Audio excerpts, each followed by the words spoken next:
මේ දවස්වල ලංකාවේ පොර කකා හොයන ෆෝන් එක ගැන දන්නවද? Google Pixel 8 මේ දවස්වල ලංකාවේ පට්ටම ඩිමාන්ඩ් ෆෝන් එකක් මේක.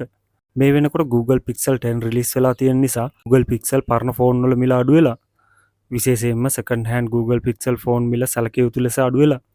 ඉතින් ඔයත් Google Pixel 8 ෆෝන් එක ගන්න හිතන් ඉන්නවා නම් මේ වීඩියෝ එක ස්කිප් නොකර බලලා ෆෝන් එක ගන්නවද නැද්ද තීරණය කරන්න. අද වීඩියෝ එකෙන් කතා කරන්න බලාපොරොත්තු වෙන්නේ 2025ට Google Pixel 8 ෆෝන් එක ගැලපෙනවද?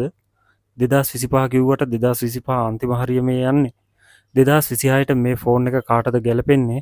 කාටද ගැලපෙන්නේ නැත්තේ? මේ ෆෝන් එකේ හොඳ මොනවද? නරක මොනවද? ගෙවන ගානට මේ ෆෝන් එක වටිනවද? මේ හැම දෙයක්ම කතා කරමු අද වීඩියෝ එකේ.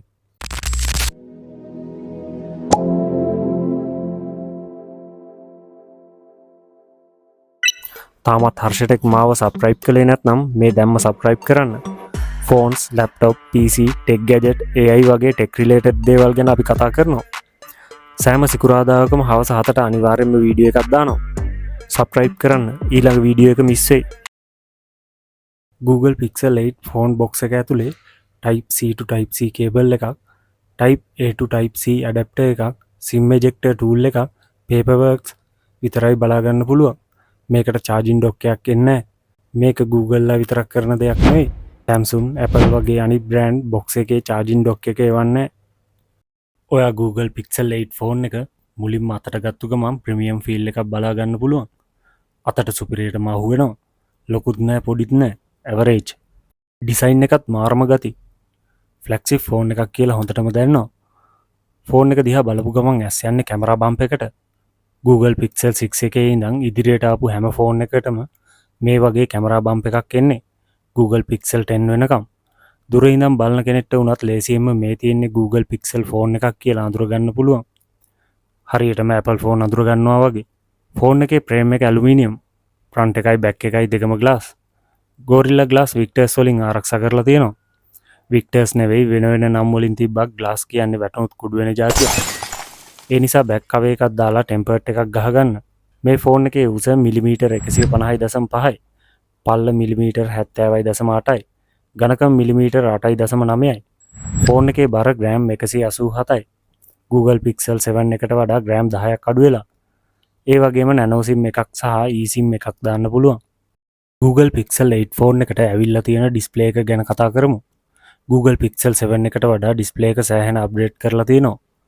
iPhone 14 සහ iPhone 15 ඩිස්ප්ලේ එක කරට කර යන්න පුළුවන් මට්ටමේ ඩිස්ප්ලේ එකක්. විවින් ඇන්ගල් එහෙමත් හොඳට තියෙනවා. Pixel 7 එකට වඩා මේ ෆෝන් එකේ bezels අඩු කරලා තියෙනවා. ඩිස්ප්ලේ එකේ punch hole cutout එකක් තියෙන්නේ. මේ ෆෝන් එකේ ඩිස්ප්ලේ සයිස් එක අඟල් 6.2යි. OLED ඩිස්ප්ලේ එකක් එන්නේ. HDR10+ support. 120Hz refresh rate එකක් එනවා. apps අතර මාරු වෙනකොට, scroll කරනකොට, game එකක් play කරනකොට හොඳ smooth display experience එකක් ගන්න පුළුවන්. 120Hz refresh rate එකක් තියෙනවා කියන්නේ 2026ට හොඳටම ගැලපෙනවා. nits 2000ක peak brightness අගයක් තියෙන නිසා තද ඉර එළියේ වුණත් display එක අවුලක් නැතුව පේනවා. deep black supreme colors බලා ගන්න පුළුවන්. bezels හුඟක්ම හීනි කරලා තියෙනවා. හතර වටේම සමාන bezels බලා ගන්න පුළුවන්. ඇත්තටම රියල් ලයිෆ් එකේ Google Pixel 8 එකේ ඩිස්ප්ලේ එක ඉර එළියට හොඳට පේනවද? සාමාන්‍ය හොඳ මට්ටමක තියෙනවා. Pixel 7 ඩිස්ප්ලේ එකට වඩා හොඳ brightness බලා ගන්න පුළුවන්. Google Pixel 8 එකේ performance මොන වගේද? මේ වෙනකොට නිකුත් වෙලා තියෙන හැම app එකක්ම හැම game එකක්ම smooth run කරන්න පුළුවන්. Google Tensor G3 4 nanometer chipset එක මේ ෆෝන් එකට එන්නේ. මේක නිෂ්පාදනය කරන්නෙත් Google සමාගම විසින්ම තමයි. Google Pixel 8 Pro එකට එන්නෙත් මේ chipset එකම තමයි. 8GB RAM එකක් එක්ක storage option විදිහට 128GB සහ 256GB විදිහට බලා ගන්න පුළුවන්. ඕනම app එකක් lag වෙන්නේ නැතුව හිර වෙන්නේ නැතුව පාවිච්චි කරන්න පුළුවන්. multitasking වලටත් අවුලක් නැහැ. ඕනම game එකක් play කරන්න පුළුවන්. පැය භාගයක් විතර game සෙල්ලම් කරනකොට ෆෝන් එක පොඩ්ඩක් heat වෙනවා. ඒ වගේම FPS drop වෙනවා. Google සමාගම Pixel ෆෝන් නිෂ්පාදනය කරන්නේ benchmark වලින් තරඟ කරන්නේ නෙවෙයි. user experience එකට ගැලපෙන්න. ඒ නිසා Google Pixel 8 ෆෝන් එකේ benchmark test කරලා වැඩක් නැහැ. software and future ගැන කතා කළොත් ඔයාට pure Android experience එකක් ගන්න ඕන නම් අනිවාර්යයෙන්ම Google Pixel ෆෝන් එකකට යන්න ඕන. වෙන කිසිම ෆෝන් එකකින් pure Android experience එකක් ගන්න බෑ. Google සමාගමෙන් තමයි Android නිෂ්පාදනය කරන්නේ. ඔයාට Google Pixel 8 එකේ clean Android experience එකක් ගන්න පුළුවන්. Android 14 එක මේ ෆෝන් එක නිකුත් වුණාට මේ වෙනකොට Android 16 වලට අප්ඩේට් කරන්න පුළුවන්. Circle to search feature එකත් ඔයාට මේ ෆෝන් එකේ බලා ගන්න පුළුවන්. ඊට අමතරව ෆෝන් එකට එන්න ඕන හැම සෙන්සර් එකක්ම වගේ ඇවිල්ලා තියෙනවා. Google සමාගම Pixel 8 ෆෝන් එකට මේඩියා අප්ඩේට් 7ක් ලබා දෙනවා. මේ ෆෝන් එක රිලීස් වුණේ 2023 ඔක්තෝබර්. 2025 මේ වෙනකොට මේ ෆෝන් එක අවුරුදු 2ක් පරණයි. තව අවුරුදු 4-5ක් යනකම් software පැත්තෙන් කිසිම අවුලක් වෙන්නේ නැහැ. ඒක සෑහෙන ප්ලස් පොයින්ට් එකක්. Android ලා මේඩියා අප්ඩේට් එකක් නිකුත් කරපු ගමන් ඉස්සෙල්ලම දෙන්නේ Google Pixel ෆෝන් වලට. මොකද Android නිෂ්පාදනය කරන්නේ Google සමාගම නිසා. Apple ලා වගේ අප්ඩේට් පරක්කු කරන්නේ නැහැ. හැමෝටම කලින් ඒ වාසිය Google Pixel ෆෝන් වලට හම්බෙනවා. දැන් Pixel 8 එකේ කැමරාව ගැන කතා කරමු. මේකට එන්නේ ඩුවල් කැමරා සෙටප් එකක්. Pixel ලගේ කැමරා ගැන කතා කරන්න දෙයක් නැහැ. කොහොමත් සුපිරි. හොඳම කලර්ස් එක්ක ෆොටෝස් වීඩියෝ කැප්චර් කරන්න පුළුවන්. මේන් කැමරාව 50 මෙගාපික්සල් වයිඩ් ඇන්ගල් කැමරාවක් විදියටත් තව 12 මෙගාපික්සල් අල්ට්‍රා වයිඩ් කැමරාවකුත් බලා ගන්න පුළුවන්. මේ හරහා 4K 60 fps වීඩියෝ රෙකෝඩ් කරන්න පුළුවන්. සෙල්ෆි කැමරාව මෙගාපික්සල් 10.5යි. සෙල්ෆි කැම් එකනොත් 4K 60 fps දක්වා වීඩියෝ රෙකෝඩ් කරන්න පුළුවන්. Magic Editor, Magic Eraser, Best Take, Circle to Search වගේ AI features බලා ගන්න පුළුවන්. මේ ෆෝන් එකෙන් ගන්න වීඩියෝස් අවුලක් නැහැ. හොඳට තියෙනවා. ඒත් iPhone 13 එකෙන් ගන්න වීඩියෝ තරම් quality නැහැ. ඔයාට ප්‍රොෆෙෂනල් මට්ටමේ වීඩියෝ රෙකෝඩ් කරන්න ඕන නම් Pixel 8 එක හරියන්නේ නැහැ. මීට වඩා iPhone 13 එකේ සිනමැටික් එක්ක වීඩියෝ රෙකෝඩින් ඉහළ මට්ටමක තියෙනවා. මේ ෆෝන් එකේ බැටරිය සහ චාර්ජින් ගැන බලමු. මිලිඇම්පියර් 4575ක බැටරියක් එනවා. සාමාන්‍ය මට්ටමක බැටරි කැපැසිටි එකක්. ඒත් අනෙක් බ්‍රෑන්ඩ් ඔවුන්ගේ ෆෝන්ස් වලට මිලිඇම්පියර් 5000ත් 6000ත් අතර බැටරිය වෙනකොට Google Pixel ෆෝන් වල බැටරි කැපැසිටි එක අඩු කරලා එවනවා. මේ කතන්දරේ iPhones වලටත් තියෙනවා. ඒත් Google ලා කියන විදිහට බැටරි කැපැසිටි එක පොඩි වුණාට software හා hardware හොඳට ඔප්ටිමයිස් කරලා තියෙන නිසා බැටරි බහින වේගය අඩුයි. මේ ෆෝන් එක watt 27ක වේගයෙන් වයර් එක හරහා charge කරගන්න පුළුවන්. Google ලා කියන විදිහට විනාඩි 30ක් ඇතුළත 150ක් බැටරි charge කරගන්න පුළුවන්. 18 watt wireless charging support. ඒ වගේම reverse wireless bypass charging වගේ features බලා ගන්න පුළුවන්. වැඩේ තියෙන්නේ ෆෝන් එකට charging adapter එකක් එන්නේ නැහැ. ඔයාට ඒක වෙනම මිලදී ගන්න වෙනවා. සාමාන්‍යයෙන් රියල් ලයිෆ් එකේ මේ ෆෝන් එක පාවිච්චි කරනකොට ෆුල් charge එකකින් දවසක් ඇද ගන්න පුළුවන්. ඔයා නිතරම ගේම් සෙල්ලම් කරනවා නම් නිතරම කැමරාව on කරගෙන ඉන්නවා නම් අනිවාර්යෙන් power bank එකක් ළඟ තියාගන්න. Google Pixel 8 ෆෝන් එකට 5G support, Wi-Fi, Bluetooth 5.3 support, NFC පහසුකමක් තියෙනවා. ෆෝන් එකට ස්ටීරියෝ ස්පීකර් එකක් එන්නේ. සාමාන්‍යයෙන් හොඳ සවුන්ඩ් එකක් බලා ගන්න පුළුවන්. ඒ 3.5mm headphone jack එක එන්නේ නැහැ. ෆෝන් එකට under display optical fingerprint scanner එකක් එනවා. ඒක average මට්ටමක fingerprint scanner එකක්.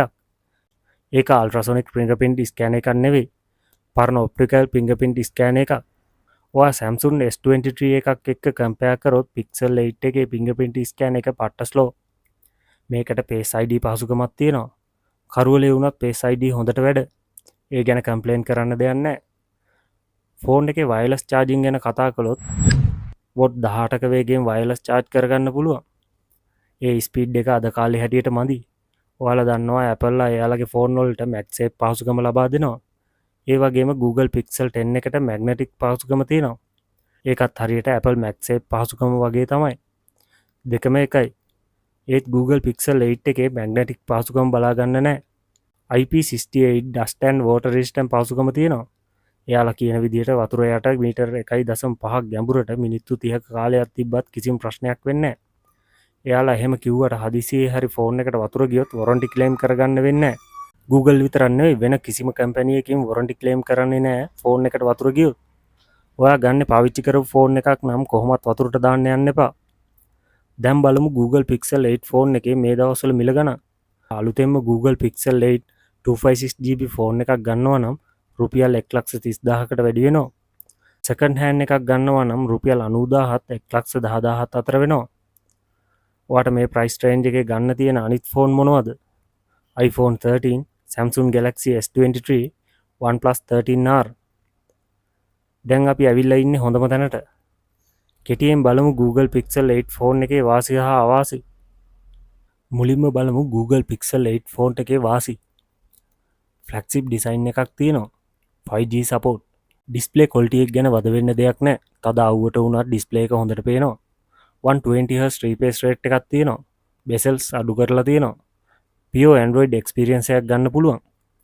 මේජර් අප්ඩේට් 7ක් ලැබෙනවා.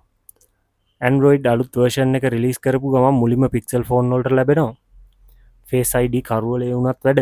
haptic feedback සුපිරි. wireless charging reverse charging තියෙනවා. කැමරාවෙන් ගන්න ෆොටෝස් සුපිරි. Magic Eraser, Magic Editor, Best Take, Circle to Search වගේ AI පහසුකම් තියෙනවා. Google Pixel 8 ෆෝන් එකේ අවාසි ගැනත් කතා කරමු. බොක්ස් එකේ charging adapter එකක් එන්නේ. බැක් එකේ fingerprint හිටිනවා. fingerprint scan එක slow. බර වැඩක් කළොත් ෆෝන් එක heat වෙනවා. බැටරි ආය කාලය මදි. charging speed එකත් slow. 3.5mm headphone jack එක එන්නේ. කැමරාවෙන් රෙකෝඩ් කරන වීඩියෝ quality මදි. කැමරා බම්ප් එක වටේට දූවිලි රැඳෙනවා. මැග්නටික් පහසුකම නැහැ. හරි දැන් අපි වාසි අවාසි ගැන බැලුවා. දැන් මේ ෆෝන් එක ගැලපෙන්නේ කාටද? දීර්ඝ කාලයක් ෆෝන් එක පාවිච්චි කරන්න කැමති කෙනෙක්ට, හොඳ කැමරාවක් සහ අලුත්ම AI features අවශ්‍ය කෙනෙක්ට, pure Android experience එකක් අවශ්‍ය කෙනෙක්ට, මිල අඩුවෙන් flagship device එකක් ඕන අයට. දැන් මේ ෆෝන් එක ගැලපෙන්නේ නැත්තේ කාටද?